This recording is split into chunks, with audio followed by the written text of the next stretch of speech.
সামনে ভোট দিতে পাবো না বিধানসভা। ছায়ের নামে যে বৈধ ভোটারদের এভাবে বলি করে দেওয়া হলো। আমার শ্বশুর মশাই 1952 সালে প্রথম ভোট যখন হয় তখন ভোট দিয়েছে। বাবা মার এখানে জন্মস্থান, সব এখানে ভারতেই, এখানে কোনো বাংলাদেশি নাই। কত প্রমাণ নেবে, তাও আমাদের ছেলেদের ডিভোটার। এখন বর্তমানে টাইগুলানে অ্যাপ্লাই করেছি। এবার আমার ভোটার লিস্টে নাম আছে, এবার আমার প্রিয়জনের নাই। আমাকে তার কারণ জানাবে না। দেশে থাকা হবে না, ভোট না দিতে পারলে কোথায় নিয়ে যাবে। এবার কি হবে ওটাই তো চিন্তা। একটা আতঙ্ক জীবন। আতঙ্ক না। বাংলার মসনদে কে বসবে প্রতিবার ঠিক করে সংখ্যালঘু অধ্যুষিত মুর্শিদাবাদ। মুর্শিদাবাদ মানে যেমন হাজারদুয়ারি, মুর্শিদাবাদ মানে যেমন কাটরা মসজিদ, ঠিক তেমনি মুর্শিদাবাদ মানে সেই জেলা যেখানে সর্বোচ্চ ভোটারের নাম বাদ পড়েছে। এই মুর্শিদাবাদের মধ্যে রয়েছে শামসেরগঞ্জ এবং লালগোলা, যেখানে ৭৫,০০০ এবং ৫৫,০০০ মানুষের নাম শেষ তালিকা থেকে বাদ পড়েছে। কিভাবে ভোট দেবে শামসেরগঞ্জ, কার জন্য ভোট দেবে শামসেরগঞ্জ, কার জন্য ভোট দেবে লালগোলা? সর্বোপরি যে ভোটারের নাম কাটা গেল, বৈধ কাগজ থাকা সত্ত্বেও যে ভোটারের নাম কাটা গেল, তারা ঠিক কেমনভাবে বেঁচে রয়েছেন, কি অনুভব করছেন? প্রশাসনের বিরুদ্ধে, রাষ্ট্রের বিরুদ্ধে তাদের কি অভিযোগ আমরা দেখব। প্রথমত যে কেন্দ্র সরকার, ইলেকশন কমিশনার যেসব জিনিসগুলো চেয়েছিল বা বলেছিল, সেগুলো কিন্তু একটাও তারা করেনি। তারা প্রত্যেকটা মিথ্যে কথা বলে গেছে। যে যাদের বাবা মায়ের 2002 সালের লিস্টে নাম থাকবে তাদের কোনো ডকুমেন্টস লাগবে না, কিন্তু তারপরেও আমরাকে 27 তারিখে হিয়ারিংয়ে ডাকা হলো। আমরা হিয়ারিংয়ে যাওয়ার পরে নোটিশ পেলাম যে এসকে এসি কেএইচ নিয়ে আমাকে ডাকা হলো যে এই তোমার নোটিশে এটা আছে। কিন্তু আমার বাবা দাদু তারা 14 পুরুষ এখানকার নাগরিক, তাদের 1973 সালে ভোটার লিস্টে নাম আছে, ভোট দিয়েছে। 1995 সালে মা বাবা ভোট দিয়েছে, তাদের নাম আছে। কিন্তু আমরাও বর্তমান 2025-এ 24-এ ভোট দিয়েছি, কিন্তু 26-এ এসে আমরাকে অবৈধ ভোটার বলে ঘোষণা করেছে ইলেকশন কমিশনার, ডিলিট করেছে নামগুলো। এগুলোর জন্য আমরা প্রত্যেকটা নাগরিক এত দুশ্চিন্তায় আছি আর কি, যে আজকে যেমন আমি প্যান কার্ডটা নিয়ে কোথাও ডকুমেন্টস প্রুফ করার জন্য গেলাম, তো সেখানে আমার প্যান কার্ডটা ইনভ্যালিড নাম্বার দেখাচ্ছে। তাহলে তো আমরা তো আরও আতঙ্কিত হব। তাহলে আমার মতে বলে আমরা যখন অবৈধ ভোটার, তাহলে আগে সরকারকে পদত্যাগ করতে হবে। অবৈধ ভোটারকে নিয়ে সরকার হয়েছে। আমি বাড়ি এসে দেখলাম যে আমার নাম কাটা গেছে। পরে জানতে পারিনি, পিছে আমি জানলাম বাড়ি এসে যে আমার নাম কাটা গেছে। তারপরে আমি জানলাম যে আমার বাবা মায়ের নাম এসছে কিনা, তার চেক করে দেখলাম যে আমার বাবা মায়ের নাম এসছে, আমার ভাইয়েরও এসছে। তো আমার বক্তব্য হলো কোনটা, যে আমার ভাইয়েরা যে প্রুফ দিয়েছিল আমার বাবা মায়ের যেগুলো ছিল, আমিও সেম প্রুফ দেওয়ার পরেও আমার নাম কাটা গেছে। আমি এটা জানার লেগে আমি অনুরোধ করছি যে আমার কিসের জন্য নামটা কাটা গেছে। আমার এবারে 4 নম্বর প্রিজাইডিং অফিসারের দায়িত্ব আমি পালন করতে চলেছি। এর আগে আমি একটা লোকসভা, একটা বিধানসভা এবং একটা পঞ্চায়েত লেভেলে আমি প্রিজাইডিং অফিসারের দায়িত্ব পালন করেছি। এবং এইবার যেটা ঘটলো সেটা হচ্ছে এসআইআর, স্পেশাল ইনস্টিটিউট রিভিশন, সেটা যখন বিজ্ঞপ্তি জারি হয় তখন আমরা তার আগে বিভিন্ন রাজ্যে দেখলাম, বিহার দেখলাম, উত্তরপ্রদেশে দেখলাম এবং অন্যান্য রাজ্যের ক্ষেত্রেও কি যেহেতু অনেক ইলেকশনে সত্যিকারে বলতে কি অবৈধ ভোটার, যেহেতু মৃত্যু হয়ে গেছে বা আরও অন্যান্য ভোটার যারা ভোট দিয়ে আসছে, এটা অস্বীকার করা কিছু নেই, সেক্ষেত্রে এই ভোটারগুলোকে বাদ দেওয়া হবে। তো এই ক্ষেত্রে এসআইআর নামে যে বিজ্ঞপ্তি জারি হলো নির্বাচন কমিশনের, এবং আপনারাও দেখেছেন এবং আমি স্পষ্ট বলি কি নির্বাচন কমিশন, যে মুখ্য নির্বাচন কমিশনার জ্ঞানেশ কুমার, এবং তার যে বিজ্ঞপ্তি সে স্পষ্ট বলেছিল কি আমরা দুটো জিনিস দেখব, এক হচ্ছে ম্যাপিং ভোটার, এক হচ্ছে আনম্যাপিং ভোটার। ঠিক আছে, ম্যাপিং ভোটার তারাই যারা 2002-এ নিজের নাম কিংবা বাবা মা বা দাদুদের নাম থাকবে, তাদের কোনো ডকুমেন্টস লাগবে না। যদি 2002-এ নিজের নাম না থাকে, দাদু কিংবা বাবা মার নাম আছে, তাদের যদি কোনো নাম থাকে, তাহলে তাদের সঙ্গে লিঙ্কেজ সরকার প্রদত্ত যে কোনো একটা ডকুমেন্টস দিলেই সেটা ম্যাপিং হয়ে যাবে। আর আনম্যাপিং ভোটার কারা, যারা 2002-এর নিজের নাম নেই কিংবা বাবা মা দাদু দিদা কারো নাম নেই, তখন তাদেরকে বলা হচ্ছে আনম্যাপ ভোটার। এবং তাদের ক্ষেত্রে নির্বাচন কমিশন যে বিজ্ঞপ্তি জারি করলো এবং সেখানে বললো 13টি ডকুমেন্টসের কথা। 13টি ডকুমেন্টসের মধ্যে যে কোনো একটি ডকুমেন্টস দিলেই তার নামটা 2026-এর ভোটার লিস্টে উঠে যাবে। এই হচ্ছে ঘটনা। এবার আমরা দেখলাম কি যখন বিভিন্নভাবে বিএলওদের মাধ্যমে কাজ করতে লাগলো এবং আসল এসআর প্রক্রিয়াটা শুরু হলো, এই অবস্থায় হঠাৎ করে একদিন আমাদের ম্যাপিং ভোটার একটা খসড়া বেরোলো, খসড়াতে আমাদের সকলের নাম ছিল, অর্থাৎ যাদের 2002-এ নিজের নাম কিংবা বাবা মা দাদুদের নাম ছিল সেই খসড়াটা বেরোলো। খসড়ার পরে হঠাৎ করে একদিন বিএলও মারফত জানতে পারলাম কি আমাদের কিছু ডকুমেন্ট সাবমিট করতে হবে। আমি ম্যাপিং ভোটার হয়েও বিএলওকে আমি মাধ্যমিক পাস সার্টিফিকেট আমি দিয়ে এলাম, যেটা আনম্যাপিং ভোটারের ক্ষেত্রে বৈধ ডকুমেন্টস, অর্থাৎ এই ডকুমেন্টসটা থাকলে কিংবা 13টার মধ্যে যে কোনো একটা ডকুমেন্টস থাকলেই আর কোনোভাবেই আপনার নামটা কাটতে পারবে না। আমি ম্যাপিং ভোটার, তারপর আমি এই ডকুমেন্টসটা দিলাম। তারপরে দেখলাম কি হঠাৎ করে লজিক্যাল ডিসক্রিপেন্সি নামে আমার এবং আমার ছোট ভাই, সেও কলেজের অধ্যাপক, আমাদের দুজনের কাছে নোটিশ হলো। নোটিশের ভিত্তিতে আমরা যে ডেটটা দেওয়া ছিল ওই ডেটে আমরা হিয়ারিং উপস্থিত হলাম সশরীরে, এবং আমরা আমার বাবার লিঙ্কেজ দেখিয়েছিলাম। আমার বাবার নাম স্পষ্ট আছে 2002-এর ভোটার লিস্টে, এবং আমার বাবার যেটা নাম এবং এপিক নম্বর 2002 যেটা রয়েছে, আমি বর্তমানে যে বাবার যে ভোটার কার্ড এপিক নম্বর সেম, কোনো চেঞ্জ হয়নি।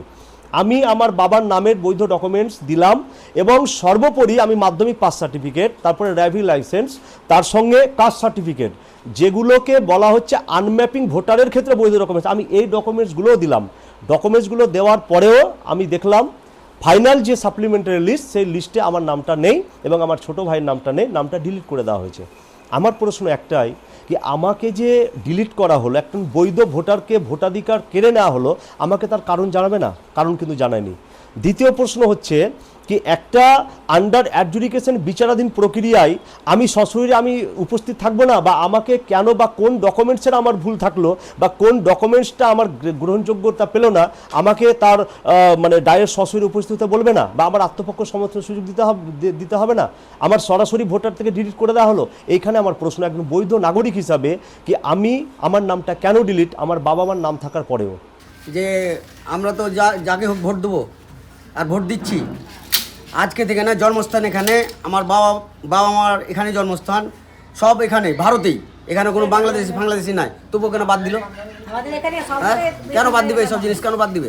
আমরা তো ভোটার নাকি, আমরা তো এই দেশের তো নাগরিক নাকি? এখানকার নাগরিক হতে পারে, তো ওর ছেলে কেন হবে না? আমাদের বক্তব্য এটাই। আমার বাবার 2002-এর ভোটের লিস্টে ফটো আছে। আমরা আমার বাবার সব আছে, আমাদের কিসের জন্য ভোটের লিস্টে নাম আসলো না? শুধু হেনস্থ করছে, শুধু যাচ্ছি সব কাগজপত্র খরচা করে জমা করছি, জমা করার পর আবার দেখছি যে বাদ চলে আসছে। কেন?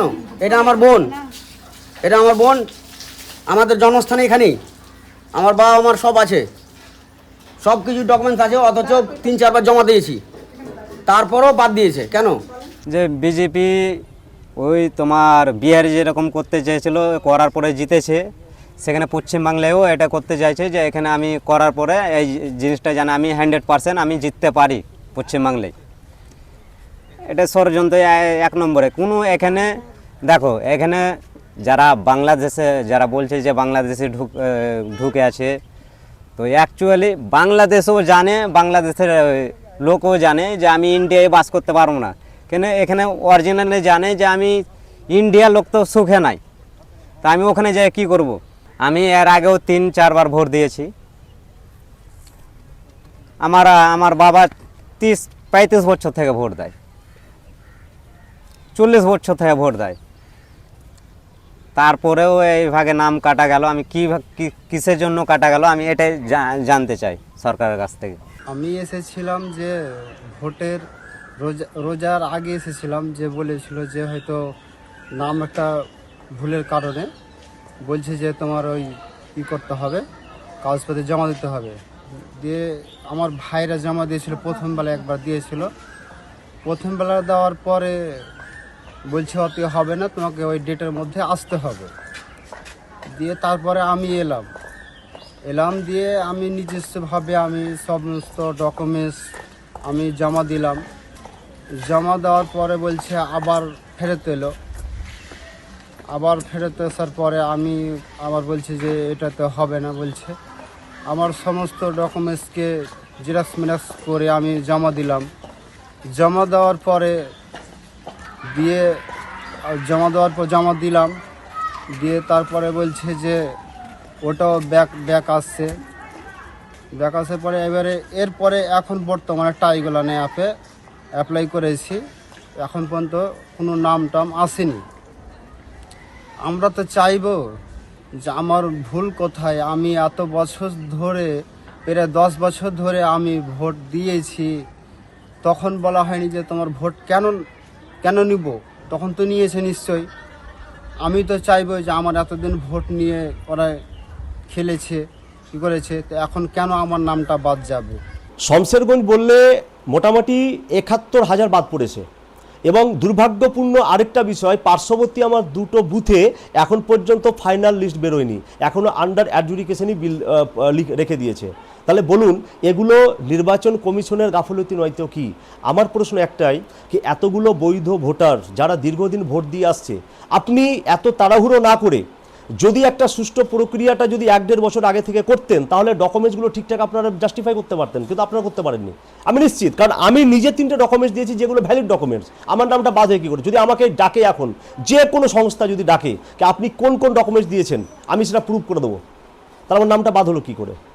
আপনাদের কিছুদিন আগের ঘটনা বলি, 3 জন প্রার্থী যাদের নাম ডিলিট করে দেওয়া হয়েছিল, যারা স্বীকৃত দলের প্রার্থী, তারা কিন্তু সুপ্রিম কোর্টে গিয়েছিল, মামলা করেছিল। সুপ্রিম কোর্ট বলেছিল আপনারা ট্রাইব্যুনালে যান। ট্রাইব্যুনালে কিন্তু 3 জনকে ডিলিট থেকে তাদের নাম ফিরিয়ে দেওয়া হয়েছে ভ্যালিড ডকুমেন্টস থাকার কারণে। এরকম আপনাকে একজন নাগরিক হিসাবে বলি, আমরাও চাই এরকম বৈধ ভোটার একটাও যাতে বাদ না পড়ে। এসআইআর এর বিরোধী আমরা কেউ নয়, কিন্তু এসআইআর নামে যে বৈধ ভোটারদের এভাবে বলি করে দেওয়া হলো, এটা সত্যি দুর্ভাগ্যপূর্ণ। আমার দেশের সংবিধানের প্রতি আস্থা আছে, দেশের বিচার ব্যবস্থার প্রতি আস্থা আছে, কিন্তু আমি আমার বৈধ ভোটার, আমি আমার ভোটাধিকার অবশ্যই ফিরে পাবো। আমাদের বুথে টোটাল প্রায় 1000 কতটার কাছাকাছি ভোট আছে, তার মধ্যে 407টা নাম ডিলিট। 407টা নাম ডিলিটের মধ্যে কারো বাড়ির মা আছে তো বাবা ডিলেট, কারো বাড়ির ভাই আছে তো তার স্ত্রী ডিলেট, কারো বাড়ির বোন আছে তো ভাই ডিলেট, কারো বাড়ির মা বাবা ডিলেট, ছেলে মেয়েদের নাম আছে। এগুলো কি করে হয়? একটা বাড়িতে 8 জন ডিলেট, 11টা ভোটারের মধ্যে 8 জন ডিলেট আছে আমার বাড়িতে। 1952 সালে আমার শ্বশুর মশাই 1952 সালে ভোট প্রথম ভোট যখন হয় তখন ভোট দিয়েছে, তারপরেও উনার ছেলেদের কারোর নাম নেই, শুধু ছোট ছেলের নাম এসছে। তার পোতা পুতিন নাতনি কারোরই নাম নেই। আমার মেয়ের যত ডকুমেন্টস, কলেজের ডকুমেন্টস, মাধ্যমিকের অ্যাডমিট রেজাল্ট, তারপর উচ্চ মাধ্যমিকের জন্ম সার্টিফিকেট থাকা সত্ত্বেও ডিলিটের মধ্যে এসছে। ভোট ছিল, 2-3বার ভোট দিয়েছি, দিয়ে ভোট এখন আমার প্রথম লিস্টে ভোট ডিলিট হয়ে গেছে। লালগোলা বাবার বাড়ি, শ্বশুর বাড়ির রাধাকৃষ্ণপুর, রঘুনাথগঞ্জ থানা। তো সব কাগজ টাগজ সবই জমা দিয়েছি, তাও ভোটের লিস্টে নাম আসেনি।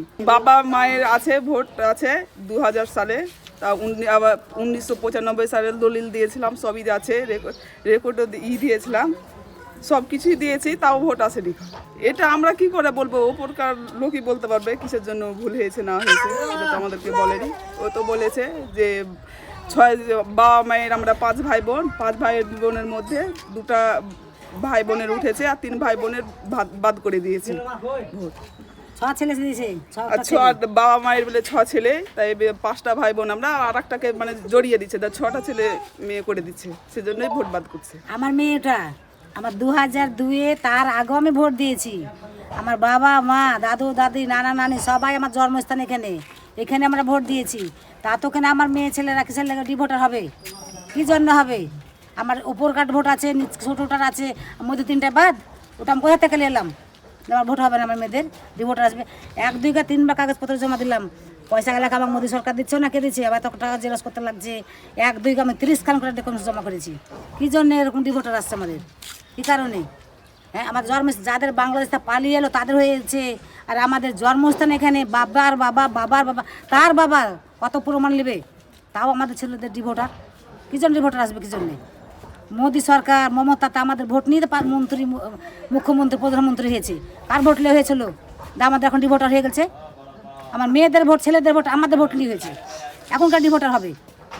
হ্যাঁ, এত কাগজপত্র হলে আমরা 4-10 দিন থেকে আমরা ঘুম নাই আমাদের চোখে। এখান থেকে ওখান অঞ্চল, ভিডিও, জেরক্সের ঘর, এটা তোলা, স্কুল, হয়রানের শেষ নেই। রাতকে রাত, দিনকে দিন চিন্তা, টেনশন মাঝে মাঝে লোক ঘুমাচ্ছে না যে আমার 3 ছেলে মেয়ে কি জন্য ডিভোটার হবে? আমার ছোট মেয়েটার হয়ে গেল, সব ছোট, যেটা শেষ মেয়ে তার ভোট হয়েছে। আমার বয়স 40 বছর। আমার বাপ দাদা, তার বাপ 7 পিঢ়ি আমরা এখানে বাস করি। এনআরসিতে নাম এলো, এনআরসিতে নাম এসে হিয়ারিংয়ে গেলাম। হিয়ারিংয়ে যাওয়ার পরেও আবার কাগজ আসছে ডিলেট হওয়ার পরে আবার কাগজ দিলাম ডকুমেন্টস। বিডিও অফিসে কাগজ দিয়ে আবার নাম এলো, আমাদের নাম এলো না। আমাদের এখানকার 123 নম্বর বুথ লোহরপুর, 1137 ভোট, 686 ভোট এসছে, 451 বাদ। তো এই যে আমরা ডকুমেন্টস থেকেও, কাগজ থেকে, প্রমাণপত্র দিয়েও আমাদের ভোট আসে না। আমরা 5 ভাই, 3 ভাইয়ের নাম এসছে, 2টা বৌদির নাম এসছে, বাড়ির 2টা বউয়ের নাম আসেনি, আমরা 2 ভাইয়ের নাম আসেনি। তো এই যে আমরা ভুগছি, সামনে ভোট দিতে পারবো না বিধানসভা, এটার জন্য সরকার কী করছে বলতে পারবো না, কিন্তু আমার মনে হচ্ছে এটা সরকারকে অত্যন্তভাবে নেওয়া উচিত। কি এতদিন ধরে ভোট দিলে আমরা যদি বাদী পড়ব, ডিলেটই হব, তাহলে কেন এতদিন আমরা ভোট দিলাম? 4 বার দিলাম এমপি ভোট, 5 বার দিলাম এমপি ভোট, 5 বার দিলাম বিধানসভা ভোট, 5 বার দিলাম গ্রামসভা ভোট। আবার এই যে বিধানসভাতে আমাদের নামটা কাটা গেল, এই নামটা কাটার পিছনে কার হাত আছে, কারা করছে, এটা সম্পূর্ণ মানুষ বুঝতে পারছে। এটা হলো 1 নম্বর বিজেপির চক্রান্ত।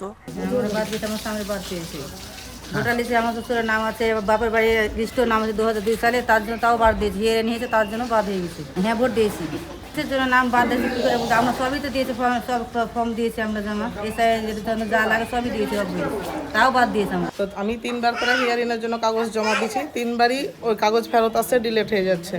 তো এই যে একটার পর একটা সমস্যা দেখা দিচ্ছে যে এখানে নিয়ে যাবে, তাহলে আমরা দেশে থেকে কী করবো? মমতা দি যে লক্ষ্মী ভাণ্ডার দিচ্ছে সেটাই তাহলে নিয়ে করবো। আমরা দেশেই যদি না থাকতে পারবো, ভোট না দিয়ে, তাহলে লক্ষ্মীর ভাণ্ডার নিয়ে আমরা কী করবো তাহলে? হ্যাঁ, আমরা দেশে থাকতে পারবো না, আর মমতা দি দূর থেকে সাহায্য দিচ্ছে, ওটাতেই কি অনেক হয়ে যায়? ওটাতে কি সংসার চলে যাচ্ছে?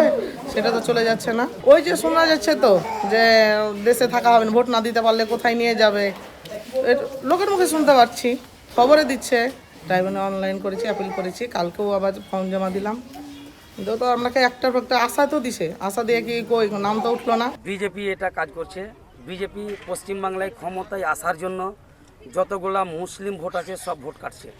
আমাদের বুথে 180 থেকে 85টা হিন্দু ভোটার আছে, 180 থেকে 85টা হিন্দু ভোটার আছে, তাদের একটা ভোট বাদ যায় নাই। 185তে 185 লিড আছে। তাহলে আমাদের যে ভোটগুলো বাদ যাচ্ছে, এটা কিসের জন্য? তার মানে এটা বুঝে ফেলতে হবে। এখানে করে এটা শুভেন্দু অধিকারী, তার বড় হাত আছে যেটা অমিত শাহ, তার বড় হাত যেটা আছে আমাদের মোদিজি, এরা যেটা ভাবনা চিন্তা করেছে কি পশ্চিমবাংলায় আমরা জীবনেও আসতে পারবো না, ক্ষমতায় আসতে পারবো না। এটাকে কি করে নিতে হয়?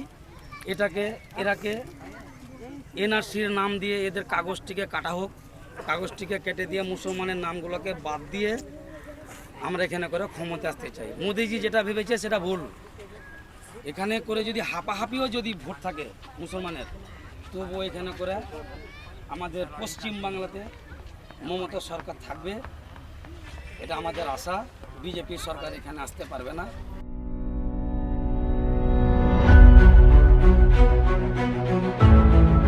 পাঁচে পা দিল ইনস্ক্রিপ্ট। এই 5 বছর আমরা পরিশ্রম, নিষ্ঠা আর সাহসে ভর করে একটা ভিন্ন স্বর তুলে ধরার চেষ্টা করেছি। আমরা গিগ শ্রমিকদের নিয়ে কথা বলেছি সমস্ত প্রান্তজনকে নিয়ে, আমরা কথা বলেছি প্যালেস্টাইনকে নিয়ে, এক্সিট পোলের মিথ্যাচার ফাঁস করেছিলাম। বাংলাদেশে যখন শাটডাউন চলছে সেই সময় প্রবাসী বাঙালিদের কাছে বাংলাদেশের আত্মীয় পরিজনের খবর তুলে দেওয়ার দায়িত্ব আমরা কাঁধে তুলে নিয়েছিলাম। কোনো শাসককে রেয়াত করিনি। আমরা চাই নাগরিক সাংবাদিকতাকে বাঁচিয়ে রাখতে। ঠিক এই কারণেই আমরা ডোনেশন ব্যবস্থা চালু করেছি। আপনারা যদি যে কোনো মূল্যের অনুদান আমাদের পাঠান, তবে আমাদের পক্ষে সাহসী স্বাধীন সাংবাদিকতা চালিয়ে নিয়ে যাওয়া সম্ভব হবে। এই স্ক্রিনে যে কিউআর কোডটি দেখা যাচ্ছে তা ব্যবহার করে আমাদের যে কোনো অঙ্কের অনুদান আপনি পাঠাতে পারেন।